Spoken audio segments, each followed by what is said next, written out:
Hello, everybody. Welcome to 3 Point Perspective, the podcast about illustration, how to do it, how to make a living at it, and how to make an impact in the world with your art. I'm Jake Parker.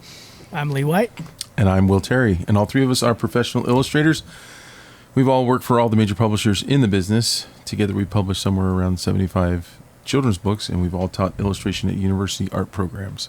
Yep. Each week we come at you guys with listener questions and fantastic illustrator interviews. Sometimes we agree, sometimes we argue, but each time you learn something, brand spanking new. All right. Lee, you had a little bit of trivia you wanted to go Just share a with little us. factoid that I noticed. So I was working the other day, and I got my Pandora going in the background, right, in my little speaker. Yeah. And That's like so 10 years ago, Pandora. I never like switched to 2003. Spotify. What do you guys listen to? Spotify. Yeah, I know Spotify. They won. I switched to Spotify, but I didn't like the mixes it was giving me. Oh. It's a burn. No, So I went back to Pandora my- does have a good DJ. I mean, it learned. It's got a great DJ.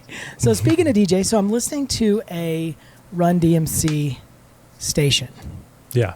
and it's playing, everything around that genre or whatever. And I realized that back then, so when was Run DMC? That was like late 80s, Yeah. early 90s, maybe even. It's tricky to Transitionary rock period. Back then, there was a huge problem with sucker MCs. Mm-hmm.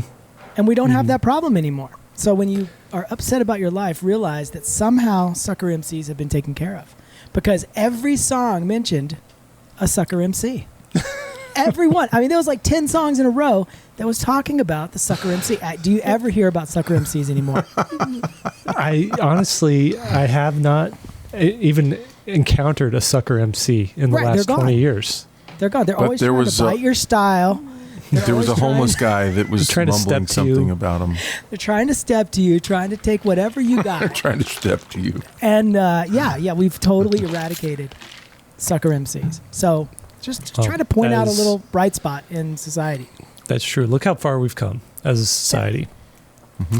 I wanted to thank you for that, Lee.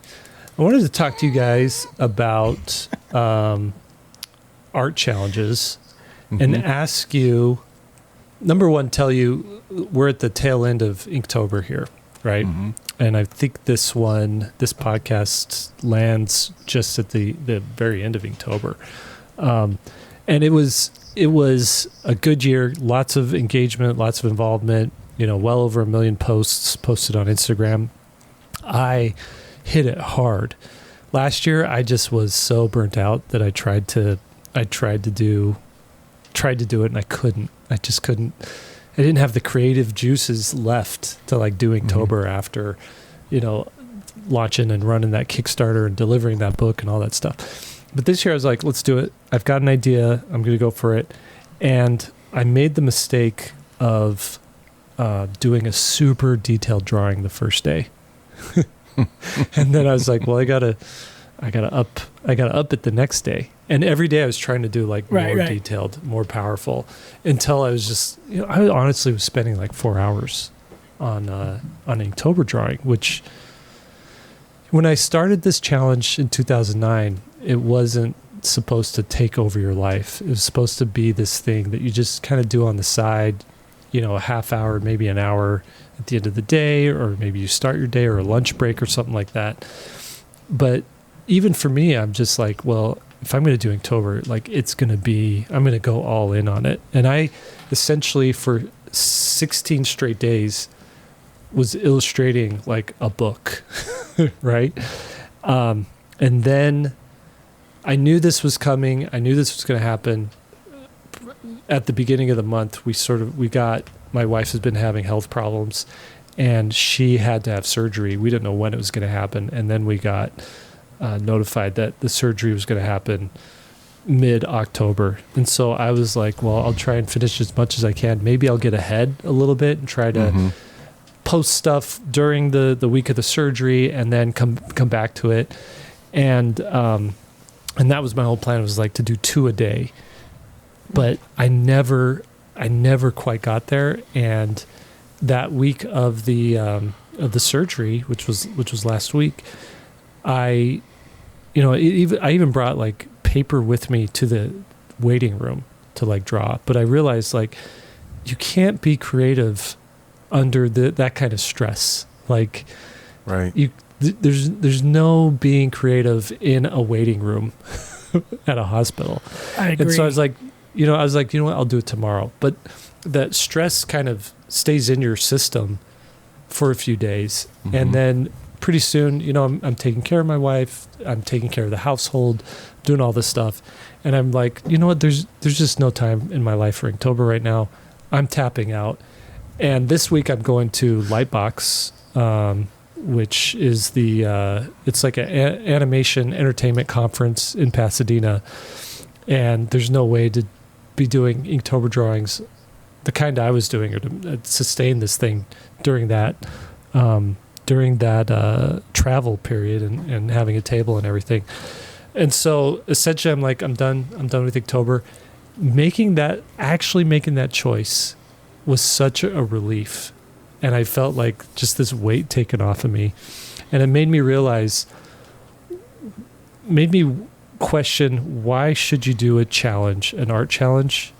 And why should you or should you not do an art challenge? And that's sort of my question I want to pose to you guys.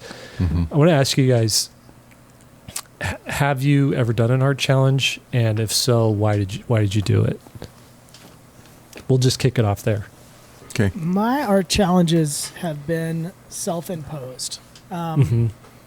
There's always a different reason to do them, depending on what you need and where you are. And that's my big push when I talk about art challenges with people, is that it can't be arbitrary. I mean, even your first reason for doing Inktober in the beginning was a necessity. It was not just like looking for something to draw. It was, I want to do this and I want to be better at this. And here's the problem. And so if I just set this bar, then that's what I'll do. And that's what you did. And so my challenges has been like that too. Like my early art center, I was way behind my early college. I was way behind the curve in terms of ability and training. And so my first art challenge ever, I would say, was in school, where I had a certain number of paintings that I was going to do that I was not going to judge until I reached that threshold. Mm-hmm. I told myself I'll do, let's say, 50 paintings, and on the 51st, I'll judge whether I'm bad or good. Right. But I'm just going to hammer through those 50, and I'm not just going to do them arbitrarily. I'm going to try on each one of them. But I would mark it off, and it just took away the sting a little bit of those early days. You know what I mean? And then later, when I switched over to watercolor, I had the same thing. I was like, I'm going to do 20. I want to learn to do watercolor better. I'm going to do 20, and I'm not going to judge the first 20, and I'm going to see where I am at that point. I wanted to learn watercolor, and it doesn't even have to be art challenges. I had, or in terms of making new work, one of the challenges I had when I was in school too was there's a scholarship competition every term, and I was really nervous because I was new to put stuff up and compete with all these people who were, I thought, fantastic artists. And so my goal was every term I put stuff up, I just try my best. But it's going on the wall. Yeah. There's no way out of that. And that was my challenge.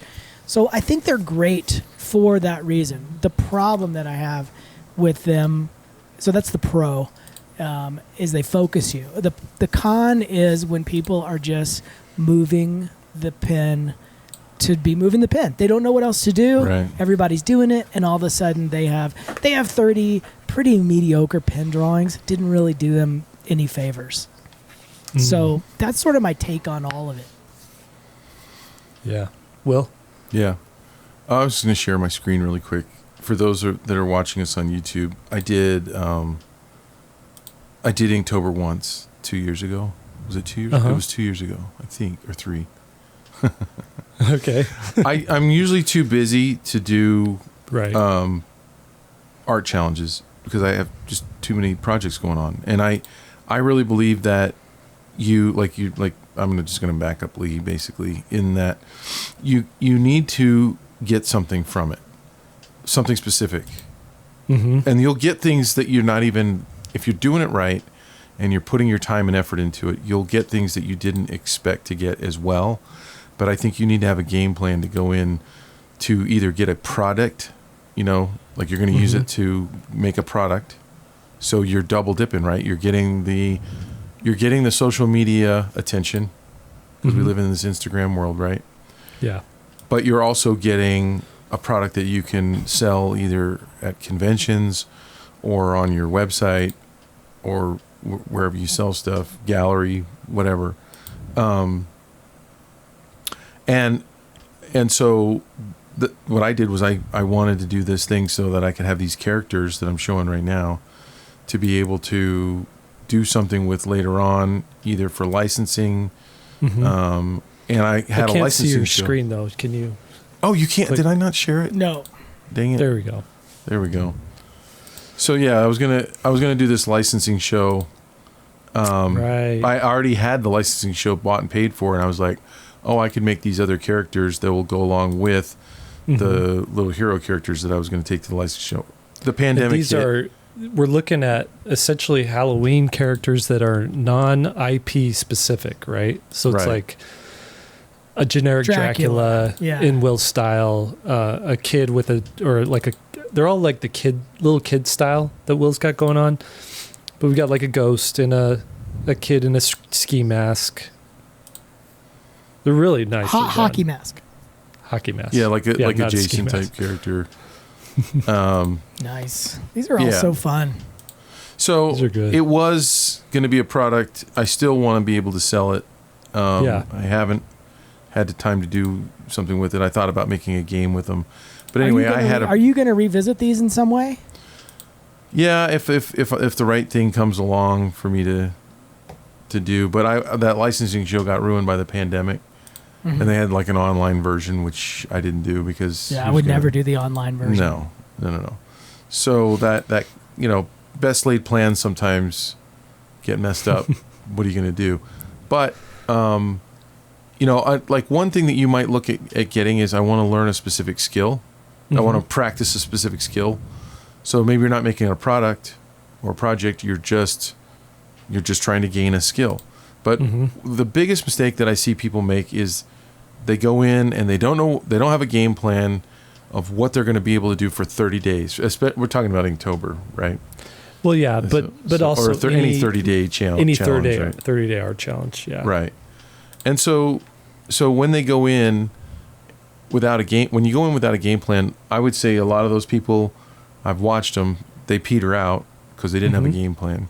Right. And or a reason. Yeah. Or a reason.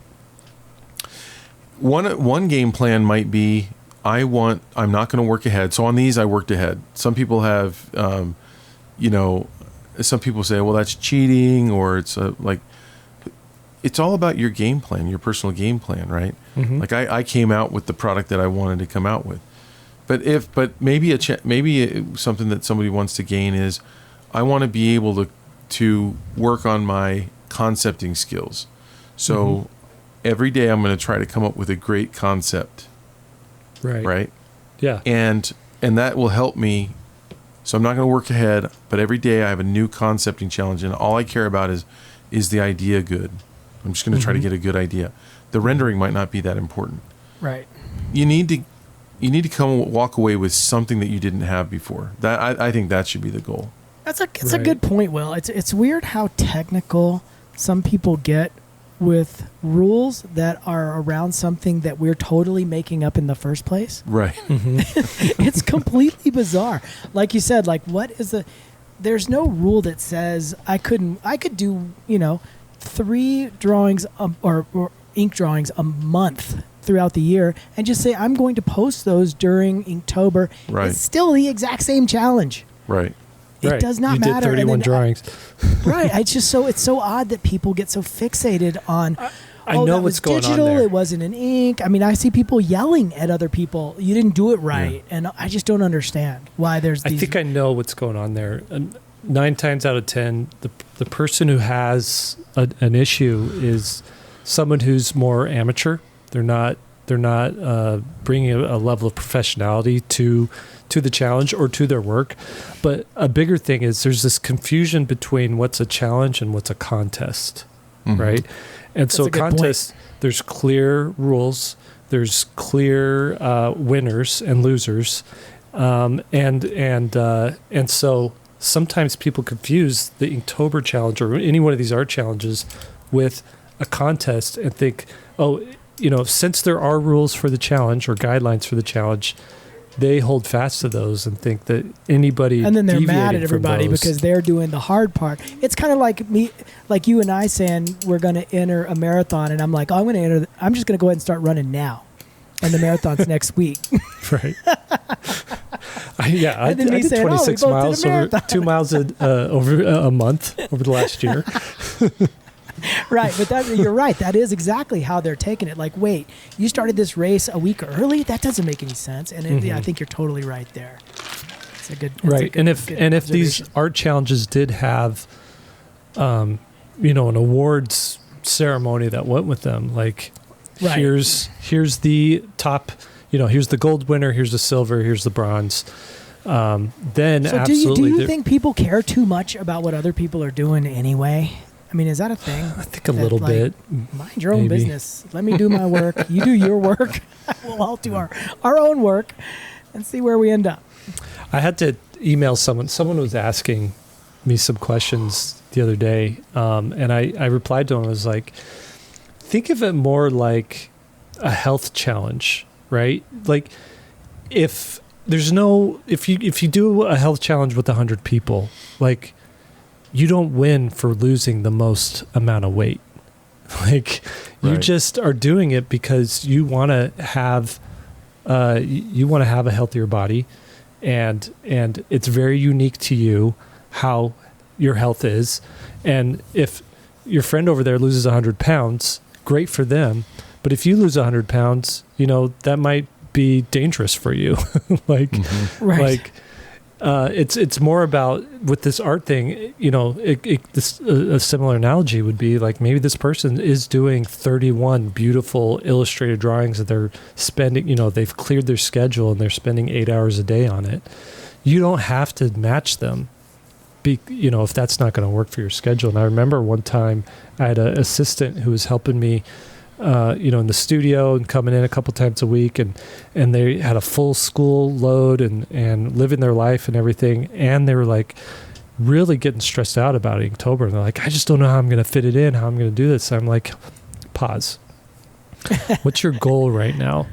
In April, you want to graduate, right? And you want to have your senior project. What is it? What's it called? There's a specific Thesis. BFA. like your BFA, your showcase or whatever. You want to be able to do that. Is this going to help you accomplish those things? And he was like, yeah, actually, no, it's kind of just getting in the way. I was like, then you don't have to do it. It doesn't have to be a thing that you even participate in, because it's going to detract from the things that are really important. And so I think that's like a good metric for you to look at. What is, just like what you guys were saying, is this going to advance something that I'm already working on, something that I'm already focused on, or put me in a better place by the end of it? And if so, then do the challenge. But if not, you could just pass on it. Mm-hmm. Love it. And I think, just going back to me, I think I got caught up in that I had to do it, even though it didn't fit with anything else, working in my life for the last half of the month because of the surgery and the trip that I'm taking. And so I realized I gotta live by the same sort of standard that I'm expecting other people to live. So I just wanted to bring that up as a way that it gets the best of us, right? Not that I'm the best of us, but you just have to be aware and cognizant of this going into it. And you have to triage your responsibilities in your life. I mean, yeah, like I'm falling short on my YouTube channel right now because Oh gosh, I got want to talk about so that. busy with projects that I mean, my list of things to do is so long. yeah, And I just have to, you have to edit from the bottom up, right? And YouTube had to take a back seat, unfortunately. But I need to make those updates. So, you've got to do what you got to do. Are you planning to revisit, because your project is a story, right? Yeah. Let me share So- it really quick. Do you guys want to see? Yeah. Yep. Are you You know- gonna finish it, even though you might not get it done for Inktober? That is definitely the plan because I really love what's going on here. And I realize this is a backstory for a character that I've already created. That's a fun and title, by the way. it sort of God, I just love happened. that. Yeah, Lost Insomnia. So it started out day one, the word was dream. And I always had this idea that I always have this dream where you're like falling. And it's usually I'm falling, I'm somehow on a cliff. I'm, in Zion's or something like that. I'm on a cliff and then I'm looking down and it's like way higher than it should be. It's a mile or I'm on a bridge, but the bridge is somehow over a city or something like that. And I fall and immediately I wake up. And so my idea for this was, what would happen if you didn't wake up in that dream? What would the next scene be? Mhm. And so that was day two. So day one is a kid falling, blanket and pillow beside him. He's in his pajamas, and there's like a Manhattan skyline over. It's great. that he's It's falling kind of over. like this image as a starter reminds me a little bit of almost a modern version, sort of a throwback to Maurice Sendak into the Night Kitchen. You remember that book? Yeah, yeah. Kind of how's that feel? I love that book. Really, man. really beautiful. That was great back in the day when you could do a bare naked kid in a children's book and nobody cared. Yeah, put a butt in it. It didn't matter. All right, so day two is spiders. He lands in a spider web in this like decrepit alleyway, and there's these giant spiders coming out, and That's great. and it catches his fall. And then day three, he goes underground.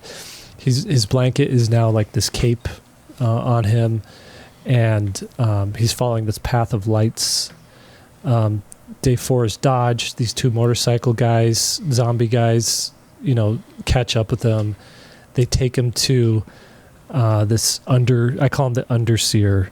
And day five is map, and he's offering a map to get out of this world that he's in, but he has to retrieve something for him, and so he has to go to the Golden Temple, which is day six.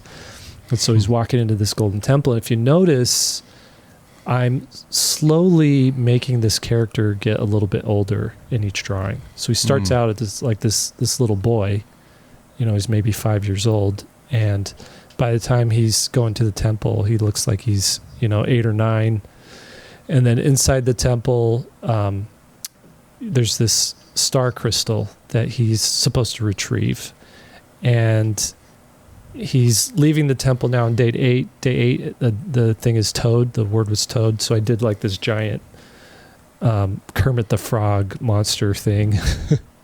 And now you see the kid looks like he's maybe 11 or 12. I love that one. Yeah. Mm-hmm. Day 9 bounce, and the toad's like smashing into the ground, and everything's up in the air. Hey, we're at Society of Visual Storytelling on YouTube, or School. Yeah, sorry, if you want to see School- these, School of you Visual should see these. Storytelling. These are amazing. You should see them. Yeah, definitely tune into the YouTube channel here. All right, so I wanted to point out something about this one. And this is why I do love doing Inktober. This would not exist if not for Inktober. These prompts, people always ask, like, I come up with the prompts and they're like, did you plan this story out? Like, are these prompts, did you do the story first and then find words to go with it? No, absolutely not. I can't even think of a story yet while I'm doing the prompts. I'm just looking for words that I think will inspire imagination and are fun to draw and whatnot. And so this story really is coming about because of the prompt. So day 10 is fortune. And I always, when I put fortune into the prompt list, I thought, maybe I'll do like this. If I am doing a story, they'll find a treasure chest or something like that, or a crystal or something like that. But when I came to this day, I thought, you know what he really needs now is to be saved. And that would be like good fortune. And so I have him, I did a big mouth, like about to swallow him. And there's this girl riding on a beetle. And I tried so hard to draw like flapping beetle wings with my ink lines. I could not get it to work. It looked sloppy and messy and ugly. And so I gave him like these organic jet engines under there. And I thought, this is why sometimes your liabilities can turn out to be a strength. You know, I That's didn't why know none how of to my characters have hands anymore. They all have flippers. Is that a thing? Right. It works, you know. Okay, so then I'm trying to tone it down a little bit. We've been action-packed for all this, and we get to wander, and here these two are walking down the beach. They're falling in love. Day 12 is spicy. Now they're teenagers, later teenage age, and they're at this girl's home, and she's pouring, some ramen or something. Hey, wait. Go back. Yeah. I just want to point out, Jake kind of glossed over something, and sometimes that happens when we're doing demos or talking about our own work, that we don't think something's important, and we'll just kind of say one sentence, and it's like actually really important what you just said. That, and we talk about this a lot. We have a class called Children's Book Pro where we talk about the difference between a good singular image and a good sequential image.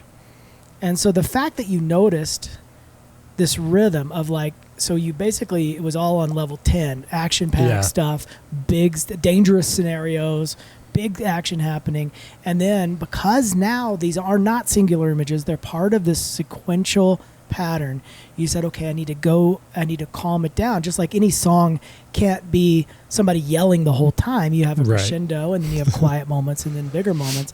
And so I just wanted to point it out that if you're doing sequential storytelling, you do have to think about where the punches are, because the whole book can't be punches. Exactly. Where's the quiet moments? Where's the big moments? So I just wanted to point that out. Okay, go ahead. Cool. My whole idea with this too, because he's lost in this dream world. I had a friend. He's like, "Are you just doing not Finding Nemo, Little Nemo in Slumberland, right, by Winsor McCay?" Did you guys ever see that comic? I'm going to say yes, so I sound educated.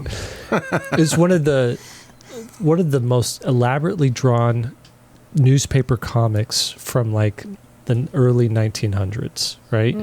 And Winsor McCay is this phenomenal ink artist, and this was when comics were full pages, remember?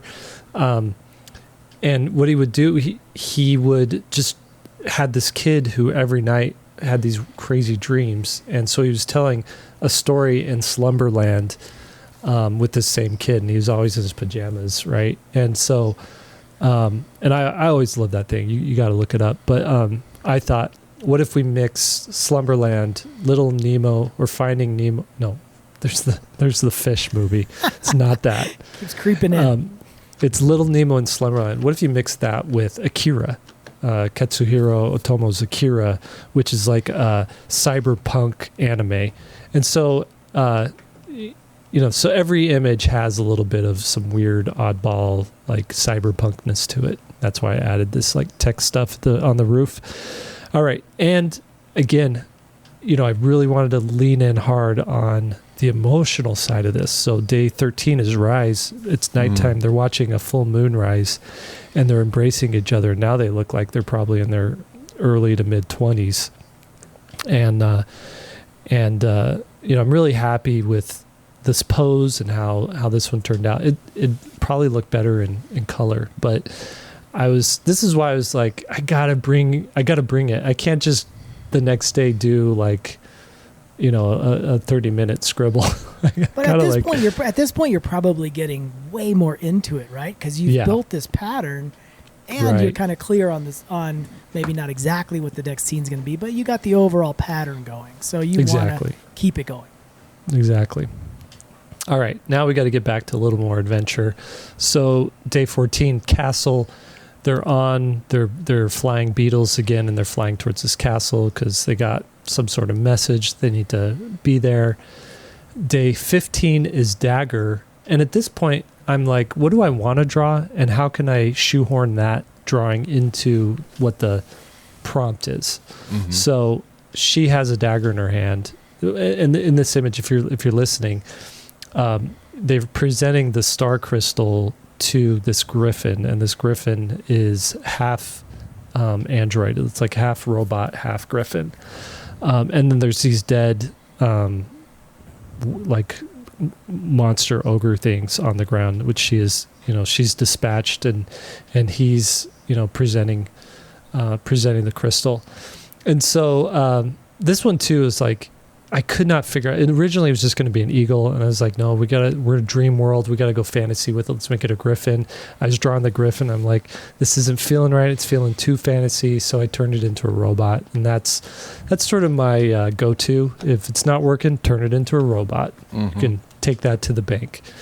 And then we get to our last day that I was able to work on it, and I combined days 16 and 17 into a double-page spread, and I'll zoom in on this here.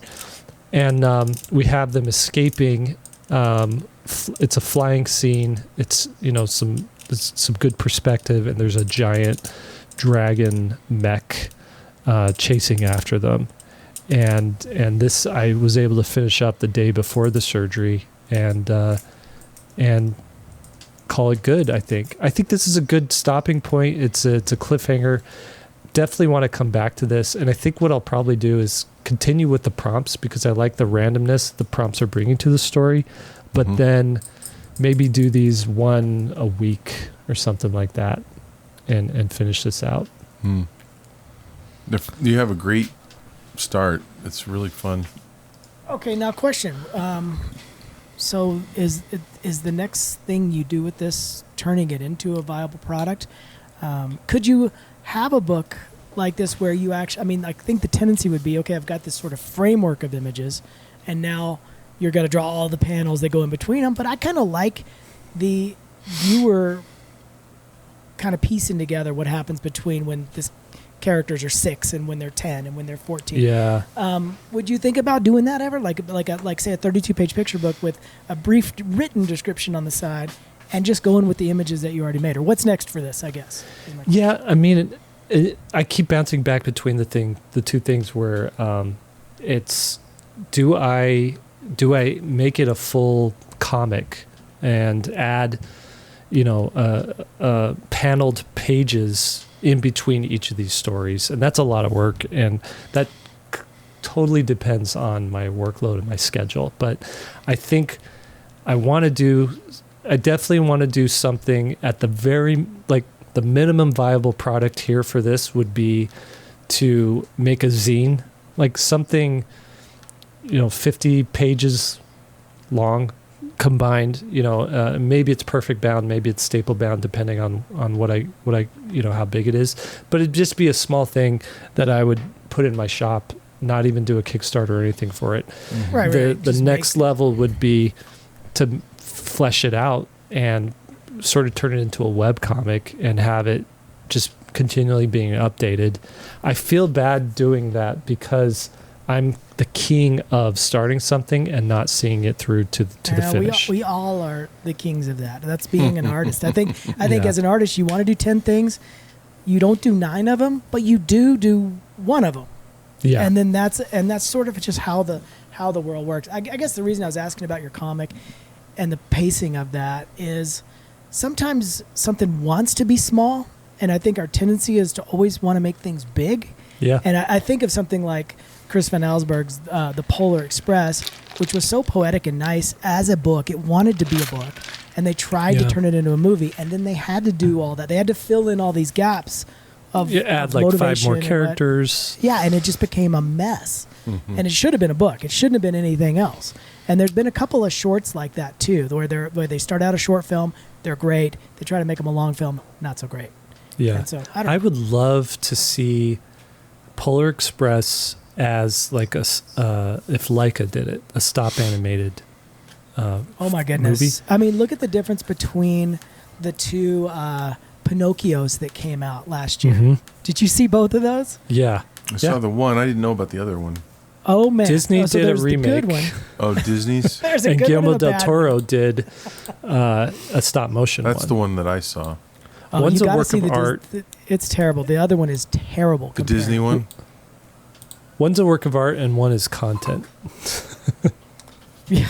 So, That's not even comparable. But let me finish that though. If Leica did it and they did a 45-minute tale, right? Man, let's bring back the 45-minute animated something or other. Dumbo was like, I think 80 minutes maximum, you know? Well, it's weird it's going the other way because my mom, I got a text from my mom this morning. She saw that new Leonardo DiCaprio movie, 3.5 hours, plus the previews before it. She was in the theater for 4 hours. Yeah, that's when I went and saw Avatar. Yeah, it's not happening. Way of Water. I was like, guys, go to the bathroom now because you're not going to want to get up in the middle. Yeah. We wore diapers. So the Disney one, it looks like the Disney one looks like it's a 3D version of the old Disney one. Is that right? Yeah, that's what they're doing. They're doing live, quote unquote, live action versions of all their animated films, even though these things are sometimes like Lion King, 100% animated. And other times it's like, I'd say 50%, you know, animated. It has Tom Hanks in it too as Geppetto, right? So it's got... Dude, he's terrible in that one. Golly. It's got all the ingredients to be like good, but yeah, it's just a slog. I didn't finish it, honestly. The funny thing is, we didn't either. We turned it off, and I never do that. the Del Toro one, we didn't like some of the messaging in there, but anyway, that's another topic. Oh yeah. You told us to beautiful. Watch the Del Toro one too. It was beautiful. I know it definitely had some. It was trying to make a point, but I think I think you're right though. Some things do not have to be big. They can be 20 pages. They can be a novella, right? Did you see the little book by Sean Tan called Eric? No. Oh man. It's so good. It's kind of the epitome of that. It's a small book. I don't even know if it's 32 pages. It might be 24. And it's this little weird creature that comes to stay with a family. I'm looking at it now. You see it? It comes to stay with a family. This is so your thing, your jam, Lee. Yeah, okay, and it's wordless. It's just this funny little creature sort of exploring the world. He ends up with his family, and at the end he just flies away. And that's it. It's awesome. It's like 24. It's so entertaining and fun and unique. And it's just a small little snippet. And I don't know. It's kind of the epitome of going small instead of going big. This illustration style is Will Terry meets Lee White. It's Will's rendering style. Totally see that. And Lee's subject matter, you know. And I could totally see that. Will, we need to team up, man. If we could be successful as Sean Tan, it could be Will White or Lee Terry. His black and white stuff is magical. Yeah, it's better than the color, in my opinion. But anyway, just a small little moment, and I would hate it if he tried to make that into, now this little creature has a bully and all the other tropes that go with children's book illustration. He just made this one little moment and kept it a little moment. So I don't know, just a small little. They're little artifacts. Mm-hmm. You know, his drawings. Great. This reminds me of this article I read in the New York Times. I'm going to share it with you really quick. It was from the Critic's Notebook, and Emma Thompson is right, is the title. The word content is rude.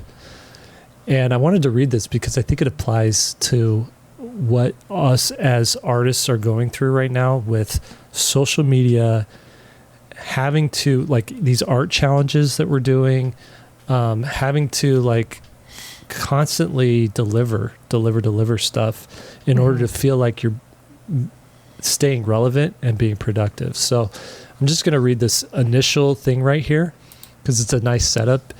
It says this is by Jason Bailey, by the way, and we'll link to it. I get a free subscription to the New York Times through my library. So you should definitely look into that because it's been fun to like read stuff like this. Over the past couple of years, I've spent a disproportionate amount of time thinking about the scene from the 1986 Rodney Dangerfield vehicle, Back to School. Did you guys ever see that one? Oh, yeah. Lee White, you are a Rodney Dangerfield stan, aren't you? I don't get respect. Okay. So yeah. He stars Thornton Mellon, a self-made millionaire entrepreneur who, per the title, returns to finish his university education alongside his freshman son. On the first day of his intro to the business course, Professor Philip Barbay explains that they'll spend the semester creating and running a fictional manufacturing company. And he asks, what's the product? the professor snaps back, let's just say they're widgets. What's a widget? asks Mellon. It's a fictional project, Barbet replies. It doesn't matter. And then he says, at some point a few years back, an unholy union of like-minded tech bros, studio suits, media water carriers, and social media personalities settled on their own widget, a catch-all phrase that would both encompass and minimize the various forms of entertainment they touch. Quote, content. And that's what this article is about. That word keeps coming up over and over again. Who's your favorite content producer? Who, what is the content on Instagram? What's the content posted on YouTube, right? To the point now where this Writers Guild strike, when they reached the end of the deal, Variety, which is sort of the industry Bible of Hollywood and trying to essentially shares all the news with what's going on to it. They said, it says, when the news broke on Sunday night that the months-long Writers Guild of America strike was coming to an end, Variety, the industry Bible, gave this term its most skin-crawling deployment to date, noting that the WGA strike had taken a heavy toll across the content industry. So let me ask you guys this. This actress Emma Thompson says it's a rude word for creative people. I know there are students in the audience. You don't want to hear your stories described as content, or your acting or your producing described as content. That's just like coffee grounds in the sink or something. And they call it like content is what you put in a toothpaste tube or in a couch pillow. It's not what you create. Let me ask you guys this. Does this word offend you? Have you even thought about this word at all? And is this something that creators should even be upset about? It's a good point that they're making, I think, and I came to that same sort of conclusion when I realized that on Instagram I can do a 20-hour painting, I can do a 5-minute sketch, or I can post a picture of a burrito I had, and I'll get the same reaction. But it's not the same level of effort. It's not. Thumbs up. Yeah, that's a great looking fire burrito, emoji, man. fire emoji. Yeah, meanwhile, I do a 20-hour painting. Yeah, hey, thumbs up. Same thumbs up that my burrito got. You know what I mean? And so it does feel like my analogy is that we're... Really quick, is that a $16 burrito or just a normal burrito? Don't get me sidetracked on a burrito cost, because I'll go for 30 minutes talking about that one and tell you right. Okay. The cauliflower and a burrito. Come on. But yeah, I mean, my analogy is I feel like we're shoveling coal in the engine, and as long as we're shoveling coal, as long as an image comes out there, it's a weird sort of box that I feel like I have to check. Did I post something to Instagram? Check, yes, I did. Who cares what it is? And then pretty soon now I'm just feeding that engine, and I'm not really caring whether it's a burrito or a 20-hour painting, when really I want to care about the 20-hour painting more than I do the burrito. And so I think it's put us in a weird spot where we just have to feed this thing, and I don't know if I'm on board for too much longer with it. It's so hard, right? I know. I haven't posted for the last week just because life's been so busy, and I feel that anxiety, like, oh shoot, I'm going to post again. The algorithm's going to say, well, where have you been for the last week? I'm not showing it to anybody. And then I have to get on the grind again and post to get back up to where I was before. And that is maybe the most depressing sentence I've said in a long time about my career, There's a quote at the end of here. It says, where was it? Yeah. In practical terms, content creator neatly accomplishes two things at once. It lets people who make garbage think they're making art, and it tells people who make art that they're making garbage. Wow, that's a great quote. Yeah, that one is the one that was hit me over the head with like a hammer. I shared it on Twitter, and that tweet got like over 2,000 likes, which is a hit tweet in my book, right? And I just told people, listen, you're not a content creator, you're a writer who writes stories, you're an artist who makes art. And I shared that quote, and so many people were like, yeah. It's a weird irony that you use that thing that talks about this as content. I know. I was like, this would be great. This would be a great Very content. meta. Like, are you get caught up in that same thing? Like, oh, I haven't tweeted. I haven't. There's that new Threads platform, which people are still using. I think everybody. I go on there and I'm like, everybody's on here posting because they feel obligated to post. Right, they're trying to beat the algorithm and get there early. Right. So what is the solution? You said you might be out, Lee, and Will. Do you have anything to bring to this as well? Or you? You don't ever post on Instagram. I know it's a double-edged sword. I've decided. Yeah, I mean, I think I did the math on that and realized like I'm not going to live my life to feed Instagram. Right. And I'm not going to, especially not going to feed Instagram with garbage. If I could slow down time and do a 20-hour painting every day in an hour, you know what I mean? If I had some magical button, I'd be posting on Instagram every day and blowing people away. Let me introduce you to Midjourney, Will. Right. Well, I wonder if that is what's fueling people's drive for Midjourney, because it solves the content problem a little bit if people can figure out how to use it in a way that works. Yeah. Yeah. I have my projects that I'm working on. I have my list of things to do. And sometimes Instagram is part of that list of things to do, and most of the time it's not. And so yeah. At the end of the day, I think you got to come down. The question for me that I keep coming back to, I'm doing a lot of drives back and forth from Breckenridge. It's 2 hours each way, and so I get a lot of time in the car right now, and I have a lot of time to think, which it's fun actually. I can't draw, I can't do anything else. I just get to think, and been thinking about what is satisfying.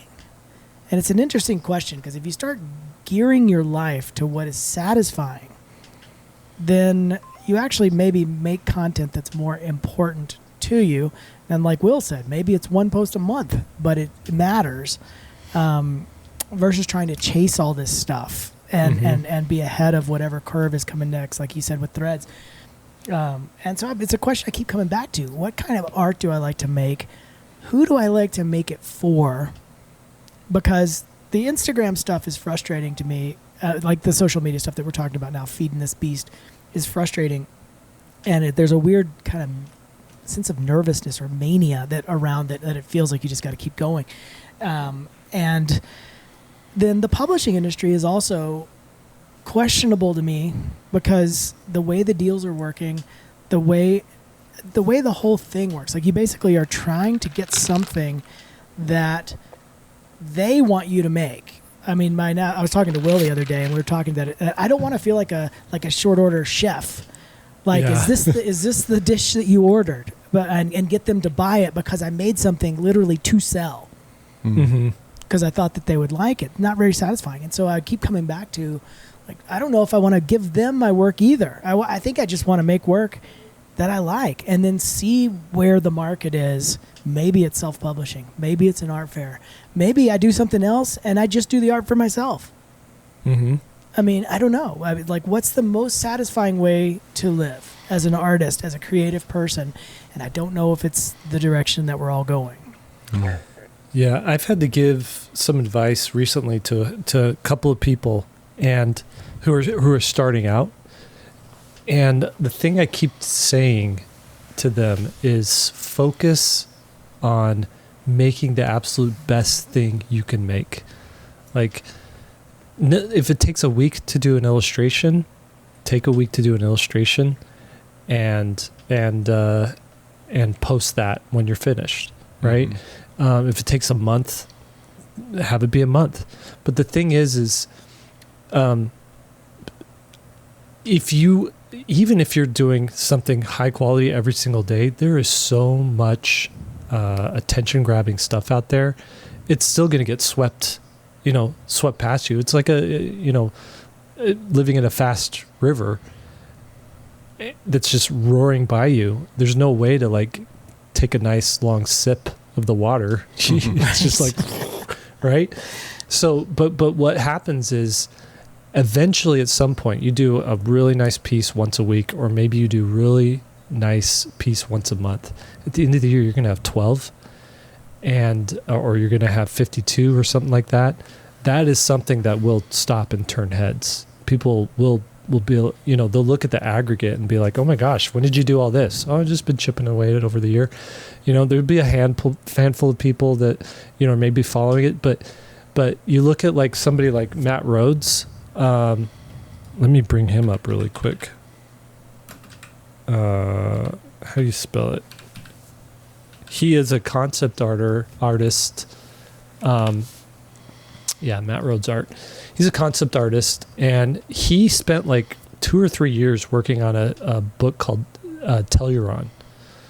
And let me show you what this is. If you're on YouTube here, come check it out. He maybe posted one drawing a week. Sometimes he'd take a little break, but he was pretty consistent with it. And you look at this, this isn't even all the drawings. This is just some of the drawings here. If you go to, let me see here. Let's go to his. Wait, we can order it. Let's click on that just real quick. I want to see what the price click point on is. Nope. I don't know. It looks like that page is taking us to a not. I don't know what's going on with the book. But if you look at each illustration, multiple characters, multiple perspective angles, there's atmosphere, there's just really, really, it's full color, there's good lighting. This is definitely somebody flexing, right? It reminds me of a cross between you and Kazoo. Yeah, that's a good assessment, because I first saw this guy's stuff on Kazoo's forum that he had, the Bolt City forums. This was like 15, 20 years ago. And so we're all drinking from the same well water back then. But I just want to point out that this is a massive undertaking. And you look at this here as a whole, and you're really impressed with it. And this will make you stop and spend some time with this artist, looking at each one of these things, digging into this story. And that, I think, has a greater impact than possibly him posting these every single week, right? And so, I just wanted to point out, slow and steady is maybe the way to go. Click on his Instagram. Let's see how many followers he's got. Because you're right, he's made something important. That's the beautiful thing at the end. Mm-hmm. He made something important. 72,000. Pretty good. Oh, you can get it on Amazon. Looks like it. Mm-hmm. Tailor is now available pre-order on Amazon as well. Okay, look at this. Someone made that's amazing. A model of his character. Like a 3D model. It's such a cool design. Wow. That's the other thing is Daniel Warren Johnson is a comic artist, and essentially he just goes all in on making the best graphic novel he can make. And he posts, he posts enough to keep the algorithm kind of remembering he's there. Daniel Warren art, but I just want to show you. Here's a guy with.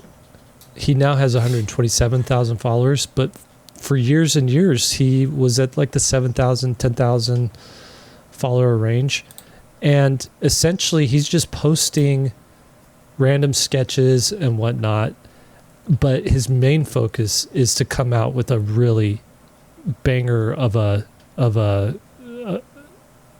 graphic novel every year, right? Mm-hmm. And that's and he lets the people who review graphic novels, he lets the fans spread all the word for him, so he doesn't have to lean so much heavy on his social media being the thing that gets people to buy the stuff. That's cool. I think that's where it's at. Don't feed the content machine. Make art. Just make important things that you care about. I think that's important. That's right. Hey, let me. I wanted to ask you guys real quick. Have you heard of Nightshade? Nightshade. Like, you mean like tomatoes? I just want to talk about tomatoes. Is that right superhero? now. Isn't that one of The Batman's? Nightshade family. All right, I'm gonna share in my screen. Okay. All right, so I just wanted, this is just a public service announcement. And we talk about AI every week. So this is super interesting. This is from technologyreview.com.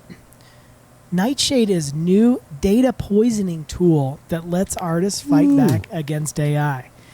So when you upload your image, or if the, say Midjourney crawler scrapes your image, it infects what it's scraping and messes it up to the point where it infects the sample. That'll be good for That's about awesome. a week. Pretty A week, cool. and then- yeah, and yeah. then I mean, they'll- it's a they'll work around process. But then they'll work around it. I mean, it's a kind of a, tit for tat kind of thing. But it's pretty cool because, like, for their example here, Nightshade not only infects the word dog, if that was your concept that you entered into Midjourney, but it also infects all similar things such as puppy, husky, and wolf. The poison attack also works tangentially on related images. For example, if the model scraped a poison image from the prompt fantasy art, it also messes up the word dragon and a castle from Lord of the Rings. And so you can see, if you're on our YouTube, you'll see I'm sharing this image, but you can kind of see what it would generate normally and then what the infected version of it is, and it's a mess. I mean, it's not even usable. And That's incredible. Thing. So we'll see. Look at how the it dragon. It's nothing. It's just gravel. Yeah, it's just a gravel. Looks like there's like a tail or something right there. I don't know, but yeah. And this first one, look at that. Yeah, like fantasy art, and it's just like it's almost abstract. You can't even understand it. So it just that bottom one looks like if Marie Grand Prix was painting eyes closed. that's exactly right. A good description of it. Anyway, we'll see where it goes. Like Will said, it's always moving target. But it's just interesting that there is something that's coming back. So check it out. This one's called Nightshade. There's another one called Glaze that's a little bit different. Works in a different way. But so there's ways to fight back against this AI scraper that is starting to take all of our images, and maybe a way to change it. I wonder what is going to happen when enough images get scraped that are weird. Will Midjourney sort of break down on itself? Yeah, I wonder. You know what? I'm going to go to Lightbox this week. Do you want me to report back on any sort of stuff that I gleaned from this? Who's actually using AI art in their pipeline? How is it being used? I'd like to see all that stuff. I mean, you need to do a reporter in the field breakdown. So, like, here's what I want to know. What is there a theme through the content that a lot of people are showing? Because, like, did you just use the word content? I didn't say content. Yeah, you did. Well, content is not a bad word. We've changed what content means. Caught you red-handed. It's infected even you, Lee. Okay, so is there a theme would you guys, if you were using AI in your art, would you, and somebody like Jake Parker came up to you at Dragon Con, what are you going to, Lightbox or something? Yeah, Lightbox. And would you say, yeah, I use it all the time? Or and you lie. I mean, come on. I'll, right at the get-go, your secret is safe with me. I'm not going to out anybody. I just want to know how it's actually impacting the industry. So you were going to say, Will or Lee, what's the common theme across If Like- there is a theme, because we went to CTN a few years back now, X. more than a few years back now, and we noticed like the sexy Little Mermaid print as Mhm. being like, I mean, it was like probably 20 was artists had ubiquitous. sort of the same print. And so I just wonder, is there a theme to the images that people are making and putting out there? How many people will admit to AI, and or maybe, is there anybody just doing it without trying to hide it? Yeah. Okay. Well, Lightbox did say if you have any obvious AI artwork at your booth, anything that you're selling that's AI, we have a zero tolerance. They're going to rip it down God, I wonder and how they probably could tie prove you up that. and burn you. How could they prove that? Now I want to go and just bring some just to see if they can find it. I know.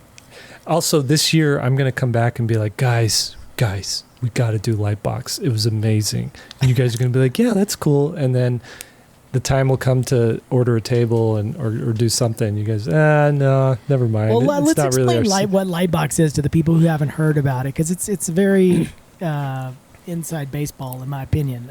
Yeah. So if you are it's in Pasadena, which is Los Angeles area, and it's essentially a conference for people who are in the entertainment industry in the art departments. So there's a lot of people who work at the animation studios. There's a lot of people who work in film, who do concept art for film. So I know of, on video games as well. So it's like those three: animation, film, TV, and video games are like the people that are gathered. And this is like the cream of the crop who are showcasing, but also doing panels, doing demonstrations. So like Loish is going to be there. She's doing a demo. Sparth, who's like, if you know concept art, he's like one of the lead concept artists for Bungie and for a lot of these video game projects. He's going to be there doing a demo. You've got people like who do we remember we interviewed? What's his name? A couple of months ago. That guy. I the know. guy from DreamWorks. Yeah, that guy. Why can't I? Thomas. He was your teacher, Lee. Help me out here. Come on, Lee. Scott Robertson? No, Nathan Folks? Thomas. we actually interviewed him. Nathan. Thomas. Nathan. Why did it come with Thomas? Where are you going with Thomas? Nathan Fowle. I feel Nathan Fowkes. I'm sorry, Nathan. It's the lights are in my face right now. I can't think of anything. Anyways, my point is everybody who's anybody it usually comes to this thing, even from around the world. And Bobby Chu started this thing. He's put it together. He does a good job. And half of it is artists tabling and selling prints and stuff like that. So you get to meet artists one-on-one. And then the other half is these presentations that are going on, that are happening. And I'm going to attend. And by the time you're listening to this, I will have returned. So tune in next episode, and I'll give you guys a full report on Lightbox. Mm-hmm. Very interesting. All right, should we wrap it up? Let's wrap. Probably. Okay. Not like Sucker MCs. Yes, not like Sucker MCs. If you've made it this far, let's drop an emoji in there. Drop a running person emoji, because we got to run. I was thinking about a mic. What about a micro? Is there a microphone emoji for the Sucker MCs? Yeah, there is a microphone. Let's do a mic. Let's do that. Scratch that. If you did the running one, we'll know you didn't listen to this far, and you won't get It's a bait and credit. switch on the emoji. So it's the microphone. All right, everybody. Thank you for joining us. 3 Point Perspective is brought to you by SVSLearn, where becoming a great illustrator starts. Your hosts are Lee White, Will Terry, and Jake Parker. We just want to give a special thanks to those who helped make this this podcast possible. So Daniel 2, our show producer, special thanks to him. You can find his work at daniel2.co. It's danieltu.co. Special thanks to Keeper of the Curriculum, Austin Shirtliff, our show notes wrangler, Lily Howell, Our Chief Operations Officer, Lisa Fott, now go draw something.